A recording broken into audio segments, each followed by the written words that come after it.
नमस्कार, मैं आप लोग का हार्दिक अभिनंदन करता हूँ अपने टेराबाज स्टॉक मार्केट 1.0 पे। जो लोग फर्स्ट बार विजिट किए हैं, सब्सक्राइब वगैरह कर लीजिए, बेल आइकन वगैरह प्रेस ज़रूर कर लीजिए, ठीक है? तो ये अपना स्विंग का टेलीग्राम है, ये शॉर्ट स्विंग का टेलीग्राम है और ये फ्री है, तो आप फ्री को ज़रूर जॉइन करिए। बाकी जो ब्रोकरेज में मैं काम करता हूँ, उसके बारे में आपको पता ही है, ठीक है? चलिए, तो अभी शुरू करते हैं। सबसे पहले निफ्टी पे चलते हैं। तो देखिए, अभी क्या आखिर मन में होगा ना सर कि क्या चल रहा है, नहीं चल रहा है, कुछ क्लियर व्यू नहीं समझ में आ रहा है, तो उसी पे हम डिस्कस करते हैं और आपको यथासंभव हम क्लियर व्यू प्रोवाइड करने का कोशिश करेंगे, ठीक है? बिल्कुल, जैसा है, बिल्कुल जितना हो सके मैं आपको क्लियर करके अभी बताऊँगा कि निफ्टी में क्या डर है, क्या नहीं डर है। तो उसमें जो पॉजिटिवनेस है, वो भी बताऊँगा, नेगेटिव में है, वो भी बताऊँगा, ठीक है? तो इस पे हम डिस्कस करते हैं और इस पे हम किस ईटीएफ से कवर करते हैं और क्या स्ट्रेटजी इस पे लगाते हैं, तो ये चीज़ हम आपके सामने रखेंगे। तो सबसे पहले तो हम निफ्टी 50 की बात करते हैं, तो पहले कुछ अच्छी बात की बात करते हैं। तो अच्छा बात क्या है? तो भारत का फॉरेंसिक रिज़र्व डॉलर में आता है। तो इसका डाटा आया था 4 तारीख को, जो कि 697 से 702 हो गया, 702 हो गया, मतलब 702 हो गया। तो ये एक पॉजिटिव खबर है, ठीक है? 5 मिलियन बढ़ा है, एक पॉजिटिव खबर है। तो आप बोलोगे सर डॉलर नीचे आया है इसलिए, तो भाई देखो डॉलर नीचे आया है, उससे रुपया में फ़र्क हो सकता है। यहाँ तो डॉलर ही हम होल्ड कर रहे हैं ना, तो यहाँ तो नहीं फ़र्क होगा। तो 5 बिलियन का आपको बढ़ता हुआ रिज़र्व दिखा है।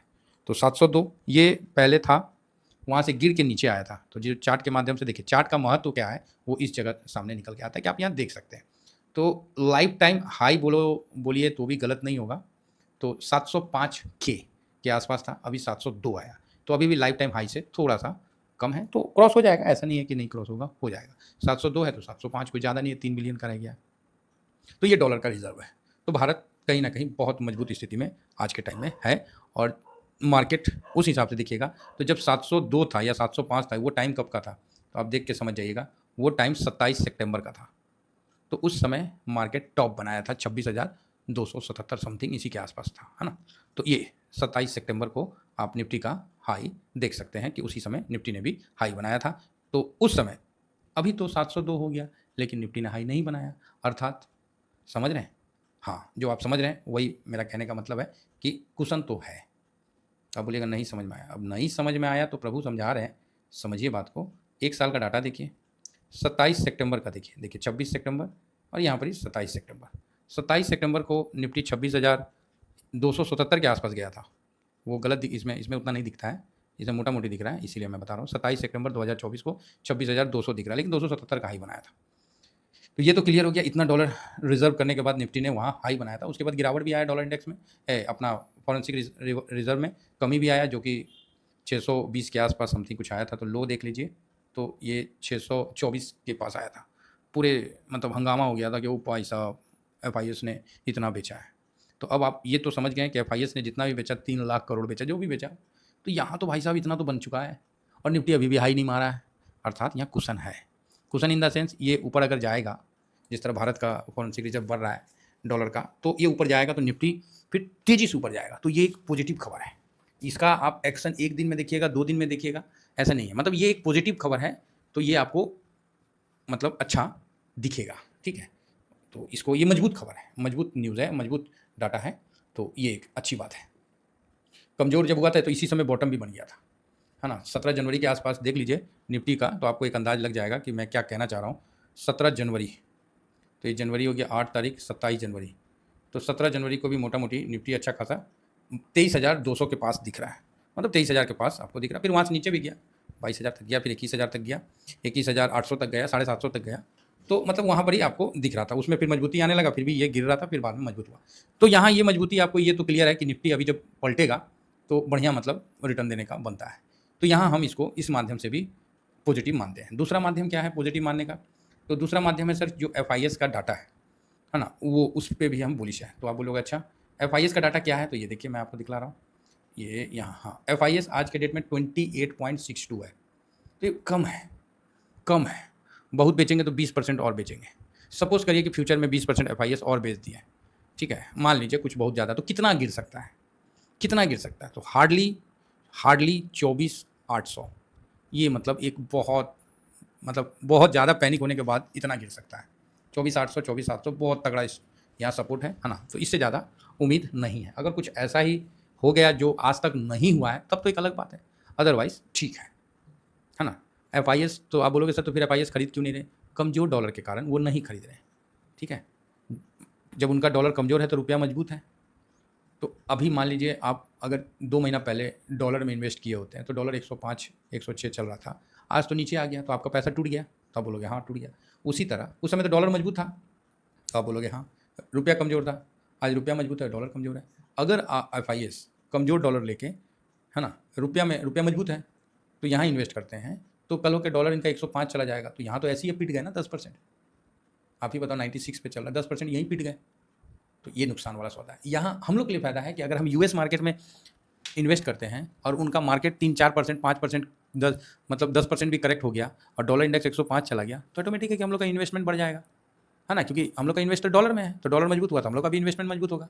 मार्केट गिर गया कोई बात नहीं, तो 10% तक आपको यहाँ कुशन मिलता है, और यही 10% एफ को सता रहा है और इसीलिए वो नहीं आ रहे। मोटा मोटी हम बता रहे हैं एक अनुमान से कितना का है। तो आपको यहाँ 24,330 बहुत ही मजबूत है और 300 का लेवल काफ़ी मजबूत है, तो बहुत ज़्यादा गिरावट होगा तो 24,800 को नहीं तोड़ने का बनता है, ठीक है। बाकी मार्केट है, कुछ भी हो सकता है, तो काफ़ी अच्छा मतलब यहाँ थोड़ा टाइम पास कर रहा है, क्योंकि ट्रेड डील भी अभी हुआ नहीं है, तो उसका भी एक खराब में इम्पैक्ट है। मार्केट उसके कारण अनसर्टेनिटी मतलब पैदा हो रखा है, जिस कारण थोड़ा सा लोगों का मन में वो चीज़ है।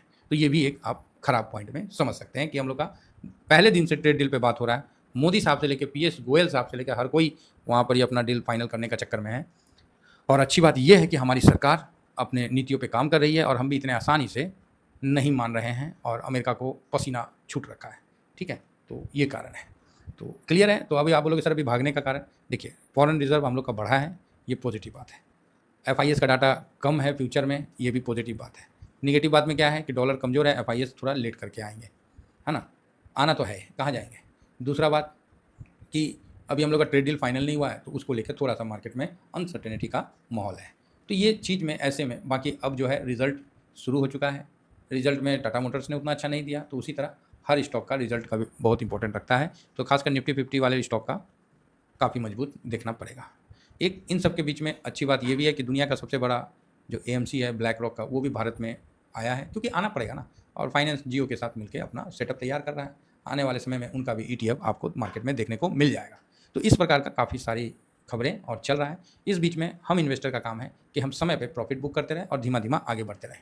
और रही बात जो नए लोग हैं, निफ्टी 50 को लाइफ टाइम होल्ड करना है, तो आपको निफ्टी 20 बेस्ट है, निपॉन का है, बहुत ज़बरदस्त है, इसमें कोई डाउट नहीं। कितना भी बड़ा अमाउंट हो आपका, इस यहाँ तुरंत एक्सिक्यूट हो जाता है, अर्थात सेल हो जाता है, बाई हो जाता है, कोई दिक्कत नहीं है। ये बड़ा बढ़िया मुझे लगता है ना। और इसमें आप इंडिया के टॉप 50 कैपिटल आधार पर जो स्टॉक हैं वो इसके अंदर आते हैं। HDFC, ICICI, रिलायंस, इन्फोसिस, मतलब एक ETF कर दिए, 50 को स्टॉक रख लिए, बाप रे बाप, इससे बढ़िया इन्वेस्टमेंट का कौन चीज़ है, हैं। और कोई भी म्यूचुअल फंड इसको इंडेक्स को बीट नहीं कर पाया। 1 साल बीट किया, 2 साल बीट किया, 3 साल बीट किया, चौथा साल पिटा गया। समझ रहे हैं, सुनिए रहे हैं, कई म्यूचुअल फंड का आ रहा है।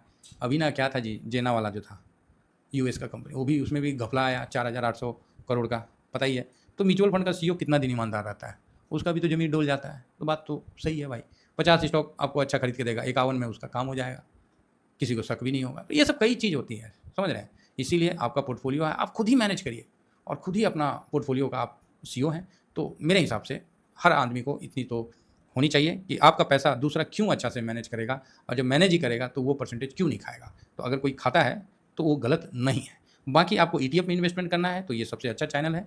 आप यहाँ पर ही हमेशा ETF का ही वीडियो आता है, और बोलने का तो बोल सकता हूँ कि मैं वचनबद्ध हूँ ठीक है, क्या ETF से। तो बाकी स्टॉक वाले अपना ठीक है, जिनका जैसा है, हम लोग स्टॉक में नहीं रहते हैं। निफ्टी को खरीदना है, निफ्टी 20 से खरीद लीजिए। करंट मार्केट प्राइस पर अगर एक लॉट लगाते हैं, 3% ऊपर गया, भाई साहब प्रॉफिट प्लस प्रिंसिपल अगला दिन लगा दो साहब, मत सोचना। जब आप सोचोगे ना कि 3% दिया है, अब कहाँ से देगा, अब तो गिरेगा तो लगाएंगे, पता चला वो 3 के बाद 6% ऊपर निकल गया, नीचे 3% गिरा, तो आप यहाँ लगा सकते हो। भाई साहब ज़बरदस्त स्ट्रेटजी है, बिल्कुल सिंपल है, आराम से काम कर सकते हैं। जब तक नहीं मिला तो चुप करके बैठिए, चुप करके बैठिए। हाँ क्लियर है, कोई डाउट नहीं है, जरूरी नहीं है उछल कूद करने का, बिल्कुल शांत बैठिए। मिल गया, बुक कर लीजिए। आपको ना कोई न्यूज़ देखना है ना कुछ देखना है, आराम से पैसा बनाते रहिए भाई साहब, बिल्कुल सिंपल है। हाँ थोड़ा सा आपको रोटेशन चाहिए तो हमारा टेलीग्राम है, जरूर ज्वाइन कर लीजिए। सर यहाँ कोई लफड़ा ही नहीं है। लॉन्ग टर्म क्या होता है, लॉन्ग टर्म में बोलते हैं लोग कि सर मेरा लॉन्ग टर्म हो जाए, मेरा बच्चा का शादी हो जाए, जब बेटी का पढ़ाई हो जाए। ओ भाई साहब लॉन्ग टर्म वो नहीं होता है। लॉन्ग टर्म का मतलब होता है कि पूरी ज़िंदगी उसमें आपकी निकल जाए, इतना पैसा बना के दे दे कि मतलब कोई टारगेट नहीं होता। आदमी क्या टारगेट लगाएगा यार? आप बताओ, आज के बाद 30 साल के बाद आप 70 के पास जाओगे, क्या टारगेट लेके चलोगे? इतना होना चाहिए कि भाई साहब आपका बच्चा आपको छोड़ के ना जाए। ये होता है लॉन्ग टर्म वेल्थ क्रिएशन। क्या बोलते हैं, इतना हो कि भाई साहब सब बोले कि ओ भाई ये तो मनी मैन है, मतलब इतना पैसा होना चाहिए। आज वॉरेन बफे को देखिए ना, ओह हो पूरा दुनिया बोलती है कि अरे बाप रे बाप। तो ये होता है लॉन्ग टर्म। और लॉन्ग टर्म का मतलब ये नहीं कि इन्वेस्ट करके भूल जाए, वाह, एकदम उसको रोटेट करते रहिए। जितना लक्ष्मी चंचल रहेगी उतना आपके पास खुशी खुशी आएगी। आप सोचिएगा ना करके छोड़ दिए, नहीं, उसमें एसआईपी करिए, उसको धीरे धीरे धीरे धीरे लॉट बढ़ाइए। परसेंटेज नहीं बढ़ना है, परसेंटेज नहीं देखना है, आपका लॉट बड़ा होगा तो भाई साहब सॉरी मैंने 5,000 से शुरू किया, उस समय मेरे को 5% दिया, फिर मैंने धीरे धीरे करते करते 1 लाख हो गया लॉट साइज, उसमें भी 5% दे रहा है, फिर 2 लाख हो गया, वहाँ भी मेरे को 10% दे रहा है। तो आप ही बताइए कितना बेनिफिट हुआ। 5,000 में छोड़ देते हैं, वहाँ मेरे को 200% देता तो क्या हो, कितना दे देता, कितना दे देता, 10,000 रुपये दे देता एक्स्ट्रा। आज मेरा 2 लाख का हो गया, लॉट हो गया, तो वहाँ मेरे को अगर 10% दे रहा तो 20,000 रुपये दे रहा। तो ये होता है लॉन्ग टर्म, आपको बढ़ाते रहना है और एसआईपी करते रहना है। आप बोलोगे सर एसआईपी करने में हमको बहुत आस्कत लगता है। अरे भैया क्या बोले, अब इसमें जब मन करता है कर दो ना यार, मार्केट में इतना सिंपल सा चीज़ है। फिर तो फिलहाल निफ्टी का मैंने बता दिया, जो था वो मैंने आपको डिस्कस कर लिया, जो पॉजिटिव न्यूज़ थी वो मैं बता दिया, मार्केट किस न्यूज़ और किस पे उतार चढ़ाव आ सकता है तो वो भी मैंने आपको मेंशन करके बता दिया कि अभी वो डील फाइनल नहीं हुआ है, जिसके कारण थोड़ा सा मार्केट में एफआईएस क्यों नहीं आ रहे, उसका कारण डॉलर कमजोर है, सिंपल सी बात है। तो ये सब मजबूत जो था वो बता दिया, कमजोर जो था वो बता दिया। अब आपके ऊपर है कि आप इसमें इन्वेस्ट करके चलते हैं कि स्विंग करके चलते हैं कि क्या करके चलते हैं, ये आप पे निर्भर करता है। ठीक है, एक चीज़ याद रखिए, शेयर मार्केट सपना पूरा करने का मार्केट है। ठीक है, लेकिन जब सपना पूरा करने का मार्केट है ना, तो यहाँ बहुत सारे मतलब समझ रहे निशाचर घूम रहे हैं।